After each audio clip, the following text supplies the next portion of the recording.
आइए सुनते हैं आज की कहानी मिट्टी में मिल जाना। बहुत पुरानी बात है। कुंभ नगरी में यज्ञदत्त नामक एक ब्राह्मण रहता था। वो बहुत ही विद्वान था। समस्त वेदों, शास्त्रों व पुराणों का ज्ञाता था। इसी से उसे बहुत प्रसिद्धि और मान सम्मान प्राप्त था। अपने पांडित्य के बल पर उसने अतुल धन संपत्ति अर्जित कर ली थी। अपनी गुणवती पत्नी तथा पुत्र के साथ वो सुखपूर्वक जीवन व्यतीत करता था। ब्राह्मण के पुत्र का नाम कुलदीप था। अकेला पुत्र होने के कारण कुलदीप अपनी माता का बहुत लाडला था। माता के अत्यधिक लाड़ प्यार और स्नेह के परिणाम स्वरूप कुलदीप धीरे धीरे अपने पिता के बताए रास्ते पर न चलकर कुछ संगति के मार्ग की ओर चल पड़ा। वो अपनी माता से धन लेकर जुआ खेलने लगा।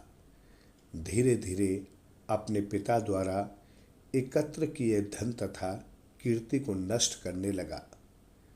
कुछ संगति के प्रभाव में आकर उसने न केवल भजन कीर्तन छोड़ दिया, अपितु चोरी, व्याभिचार, मदपान आदि दुष्कर्म का आसरा भी ले लिया।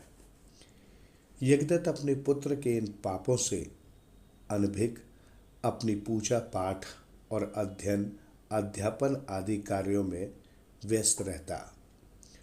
पुत्र के स्नेह में डूबी उसकी पत्नी ने कभी उससे पुत्र के आचरण तथा दुराचारों के विषय में नहीं बताया और न ही स्वयं कभी उसे ऐसा करने से रोका। जब कुलदीप 18 वर्ष का हुआ तो यज्ञदत्त ने अपनी पत्नी से उसके विवाह के विषय में चर्चा की। अपने पति की बात सुन यज्ञदत्त की पत्नी बहुत प्रसन्न हुई।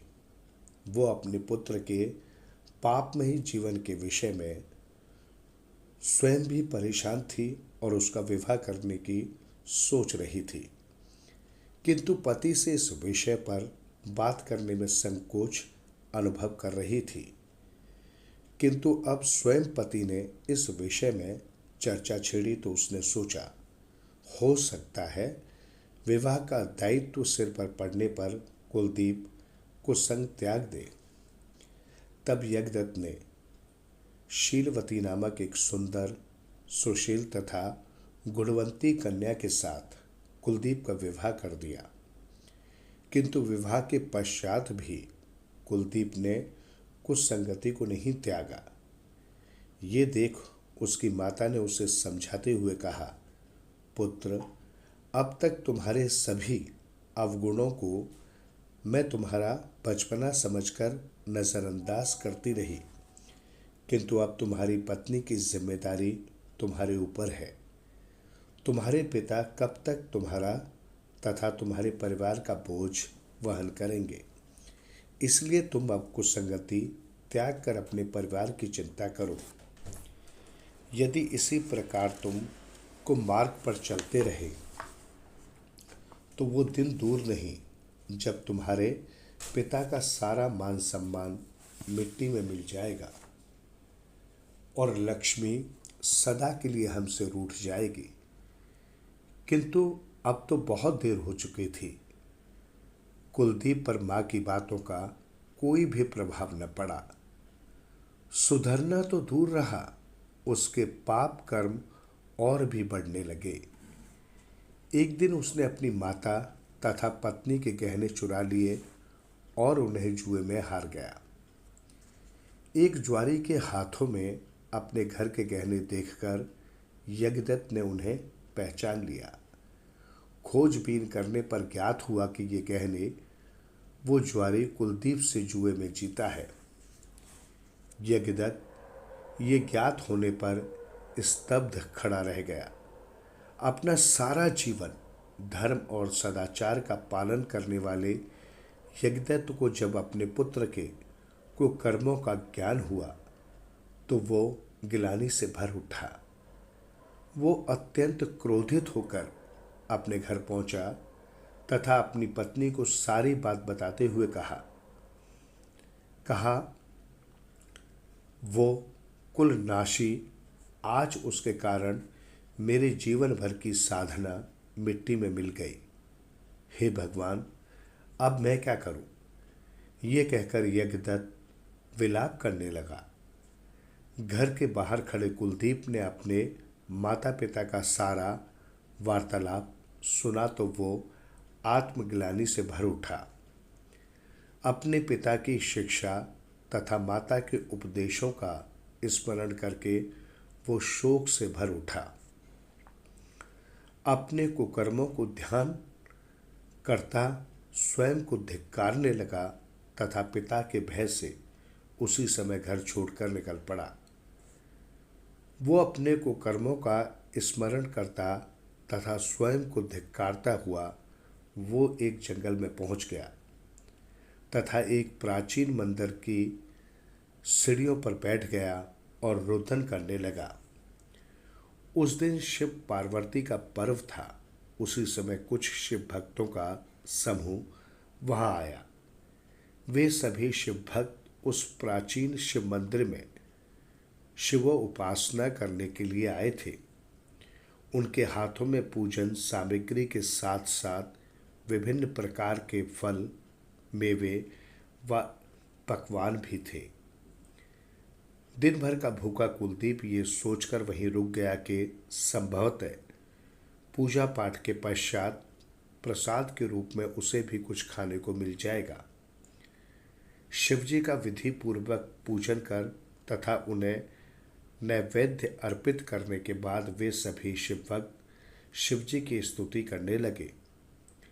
शिव स्तुति का ये कार्यक्रम पूरी रात निर्विघ्न चलता रहा।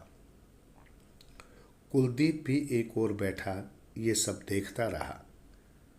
सूर्योदय होने पर जब शिव स्तुति पूर्ण हुई तो रात भर के थके हारे शिव भक्त बिना कुछ भोजन ग्रहण करे वहीं सो गए। कुलदीप भूख के कारण व्याकुल था। विभिन्न प्रकार की खाद्य सामग्री सामने देख तथा शिव भक्तों को सोते देख वो उठा और वहां से अपने लिए भोजन उठा लिया। किंतु लौटते समय उसका पैर लगने से एक शिव भक्त जाग गया और कुलदीप को देख चोर चोर चिल्लाने लगा। इस स्थिति को देख कुलदीप वहां से जान बचाकर भागा, किंतु होनी को कौन टाल सकता है। एक नगर रक्षक ने जब चोर चोर की ध्वनि सुनी तो उसने तुरंत भागते हुए कुलदीप पर बाण छोड़ उसे मार गिराया। कुलदीप के गिरते ही यमदूत आए और उसकी आत्मा को यमलोक लेकर चले। तब भगवान शिव ने अपने गणों को आदेश दिया, जाओ और यमदूतों से कहा कि कुलदीप को छोड़ दे। कुलदीप के पाप कर्मों के कारण जो कि उसने जीवन भर किए थे, यमदूत उसे छोड़ने को तैयार न हुए। मामला यमराज तक जा पहुंचा। तब स्वयं भगवान शिव ने कहा, कुलदीप ने अनजाने में ही सही किंतु मेरे प्रिय पर्व शिवरात्रि में व्रत भी रखा तथा रात्रि जागरण भी किया, अतः इसके सारे पूर्व पाप नष्ट हो गए तथा ये अब पाप मुक्त हो गया है। शिवजी के वचन सुनकर यमराज ने कुलदीप को मुक्त कर दिया। उसके शरीर में प्राण लौट आए। वो उठकर खड़ा हो गया। उसका जीवन लौटाने का कार्य स्वयं भगवान शिव ने कराया है। ये बात उसे स्मरण थी। उस दिन के बाद वो सुधर गया। बाद में सद्मार्ग पर चलकर अपने पिता जैसा विद्वान बना। ये कथा पुराणों से ली गई है।